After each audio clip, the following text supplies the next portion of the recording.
Hello everyone, Tom again, continuing the conversation here. I'm gonna start off with some of the things you guys said in the comments. So 99299 says, video games can be art, though not all. And this is sort of what I meant when I was saying, like, are video games art? The same way that you'd say, is painting art? Are paintings art? Yeah, but, I mean, probably not the finger paint that your toddler made, right? Tristan Runnels says, art is the artist. Art is the rendering of something within the soul of the artist himself. And then he went on to kind of elaborate on that and say, video games are designed by many people, but that simply means that there's more people giving artistic input into it, and therefore it is more artistic. I'm not entirely sure that I buy into that rationale. I mean, I think art by committee can end up being really horrible, but I certainly agree that, yeah, there's a lot of artistic things within a game. The level of things, I don't know, I'm looking for resources. The level of art resources in a game is really incredible. And, I mean, the model of a siege tank in StarCraft 2 might be art. Maybe it's not. Maybe it's just a really cool 3D model of a siege tank. Who knows? But I think certainly some of the plot lines explored and like the storyline can itself be art. And I want to talk about that actually for a second here, because I did something a little bit not dishonest, but a little bit untrue, I think. So what I did is I was trying to make the argument Dark Souls is art, video games can be art. Here's a screen from Dark Souls, and here's how you can analyze it as art. And I sort of did that, in all honesty, because it was easy. I didn't have to deal with the overarching themes of Dark Souls itself or anything like that. But certainly something can contain art and not itself be art. So I mean, life. It would be weird. It would be a weird statement to say that life is art, like the universe is art. That's a weird thing to say, but obviously art is contained within life. And similarly, just places, even naturally created things, you can take a photograph of it that really captures it and have that be art. And that's sort of more like what I did with Dark Souls. So I think that method that I used was probably a little bit flawed. But if you want to go check out Epic Name Bro, has an entire channel dedicated entirely to Dark Souls. That dude's pretty freaking awesome, and I'm coming at you for Dark Souls 2, son. Bring it. And yeah, but I'll plug him here. Go check him out. He does a whole bunch of just analysis on the lore of Dark Souls and different challenge playthroughs. He really just loves that game, and that's entirely what his YouTube channel is built around. Really cool stuff over there. And I feel like his entire channel is essentially a pretty decent argument in and of itself that Dark Souls is art. Both in terms of the plot lines explored, the level of analysis that you even need to get at the lore is really incredible. They've got an entire novel of backstory built behind that game, and it's sort of all underneath the surface. None of it's on that surface level. You have to analyze to get to any of it. So that's sort of a disclaimer just on my argument that I made. I don't think it was actually very good in retrospect. One of the cooler responses I got was actually from my old roommate, Ben. He shot me a tweet on Twitter, and I'll put that in the description. It was actually about his blog post that he posted, which was really in-depth and really cool, largely mimicking the ideas of one John Siracusa, if I'm pronouncing that right. The interactivity and a need for skill are the two things that stop people from thinking of video games as art. So because it is interactive, normally sort of with a painting, you're passive. The enjoyer of this work of art is sort of involved in the creation of it, and it's sort of an almost back and forth iterative thing between the creator of the game and the player of the game as to what happens. So that's one thing that stops people from thinking it's art. How can it be art if it's different for each person playing it? Right? That starts to sound a little bit more like life, or like a game, in terms of chess is a game, and you wouldn't call chess art. And then skill. People have a hard time thinking that something that they actually can't do, there are even levels in the original Mario Brothers, which I don't think that the original Mario Brothers is probably art. I think it contains art, but the game itself is probably not, if that makes sense. it's like really hard to beat the original Mario Brothers, like especially with the cap of like 3 lives and everything. Like, it's theoretically impossible for some people. They're like, if you were just really not that dexterous, it could be impossible for you to beat Super Mario Brothers, and therefore, like, that person's always going to be on the side of like, that's not very worthwhile. If I can't do it, why bother thinking it's worthwhile? Okay, that's sort of another good reason for why people haven't accepted this yet. Bloodman Triple Zero, he posted a video response to my video, and I tagged it as such, so if you go back to the other video, you can check that out. That'll also be in the description of this one.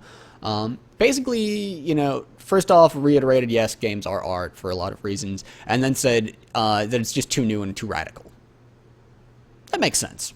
I mean, it's definitely more different from movies or any pre-existing art form than rap is to music, like to previous music, right? So it sort of makes sense that that would be a good reason why it would take longer for video games to be accepted and embraced as art and part of the cultural dialogue. And so I told you that I had my mind kind of made up on this, and I definitely think that what other people said plays a role, but I sort of actually think that the dominant factor is something a little bit different. I think that it's difficult to access games for analysis on an artistic level. So if you think about reading through a book, if you were really going to dig down and analyze this as art, you would, as you were reading through it, be maybe taking notes in the margin, maybe taking notes somewhere else, leaving bookmarks so that you could come back and go through these different passages again to really maybe dig down and get at like what every single word meant. And that's sort of one of the things about art. Like, really good art, every single aspect of it sort of plays a role. There's very little that's left unused. All of the tools at the artist's disposal are leveraged to create the effect in the mind of the enjoyer that possibly can be. And so obviously to get at all of that as a viewer, it kind of takes repeat viewings. If you go and read Heart of Darkness, which I sort of don't recommend doing unless you've got a book club or something, because that game is, or that book, it's a book. Heart of Darkness is a book. It's really, really dense though. Like, it really is, like, it's considered the first modern novel, largely because of how just jam-packed with meaning every word is. And you'd never just read through it once at a normal reading pace and go, oh, I can hold up a conversation with anyone in the world about Heart of Darkness. No, people would be pulling out stuff that you didn't even notice at all. And my point is, in a video game, a lot of them you have to just play straight through from start to end. And if you want to get to something in the middle, you have to play it straight through from the start to the middle again. And if you want to get to something at the end, you have to, yeah, alright, etc., etc. Some games allow for auto-saving or quick saving at any point in the game. And that's really useful, but at the same time, these are sort of usually not tagged very well. No one's going to really, unless they're really hardcore about it, go through and actually title their saves. No one does that. I don't do that because I'd hit one button to save. I would have to hit 15 more buttons at least to create a title for that save that really captured what was going on at that moment. And even then, saves are sort of considered more of a difficulty crutch rather than a level of, you know, how can I enjoy this maximally? How can I get the most out of this game from an artistic level? But like I said, so yeah, it's really hard to get to a specific point in the game in order to share it with someone. And the audience for games is individual. So like, it's sort of like three things. Like, it's hard to access different things. It's hard to recognize, even if you can access them, where they are in a game. And the audience is individual. Very few people, I would venture to say, have someone watching them play a game. And therefore, there's going to be very little sort of dialogue about the game as it's being played. And so all of that sort of leads to this lack of a dialogue and this lack of in-depth exploration of a game. it almost makes you wonder whether a game that was designed to be like pure art, just like super deep, everything that happens is happening for a reason, and you've sort of got to dig down into every aspect of the game in order to really understand what's going on. It's almost an open question as to whether or not that would be a beneficial thing to most gamers, right?